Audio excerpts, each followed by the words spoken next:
बंधुगण साधारणतः लोके प्रत्येक दिन हनुमान चालीसा पाठ करती किंतु तथापि सेमानकर जीवनर समस्या दूर होई न थाए जो कारणरू सेमाने सबुबेले चिंतित रुहंती। तेबे आजिर एही भिडियो रे आमी आपनंकु हनुमान चालीसा पाठ करिवार उचित विधि एवं नियम विषय रे कहिबु जहाको समस्ते जानी रखिबा निहाती जरूरी अटे। एहा व्यतीत मंगलवार दिन हनुमान को पानपत्र चढ़ीबार कौन खास नियम अछि सेही विषय रे मध्य कहिबु। प्रथमतः श्री हनुमानकर 40 पद विशिष्ट चालीसा जेतेबेले पाठ करे जाए सेतेबेले श्री हनुमानकर विग्रह सामने फूलरे सजाइबा परि ही पाठ करा जाए। हनुमानकर सामने गोटे ग्लास पानी रखि दियंतु।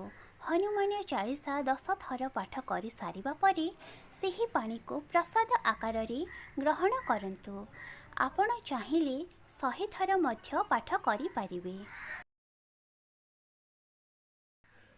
जदि स्वास्थ्य भल रहुनी किंबा सोइबा समय रे खराब स्वप्न देखुछंती तेबे राति रे सोइबा पूर्वरु एहाको पाठ करि पारिबे। किंतु मने रखंतु कि हनुमान चालीसा पाठ करिबा पूर्वरु सर्वप्रथमे श्री रामचंद्र नाम जप करंतु। हनुमान चालीसा पाठ कर सारिबा परे आपण निजर समस्त मनोकामना हनुमान को जणाई पारिबे। हनुमान चालीसार प्रत्येक पद नाना प्रकार समस्यार महावीर बजरंग बली किभଳି संकट दूर करिवे सेही विषय रे वर्णना करा जाइछि। मने रखंतु जे हनुमान चालीसा पाठ करुथिले मद मांस किंबा अन्य तामसिक भोजन ठारू दूरे जातु। विशेष भावरे किछि जिनिस अछि जहाको जदि आपण हनुमान को अर्पण करंती तेबे बहुत जल्दी फायदा मिली थाए। जदि आपणकर जीवन रे अनेक बड़ समस्या रही तेबे प्रत्येक मंगलवार दिन हनुमान मंदिर रे श्री हनुमान को बीड़ा पान बनी अर्पण करि दियंतु। किंतु पान साधा बनैले भी ताहा अर्पण कर जाई पारिबो किंतु चून बारण अटे। पान पत्र रे लवंग गुजराती मिश्री एवं केसर लगे ताहाको अर्पण करि दियंतु।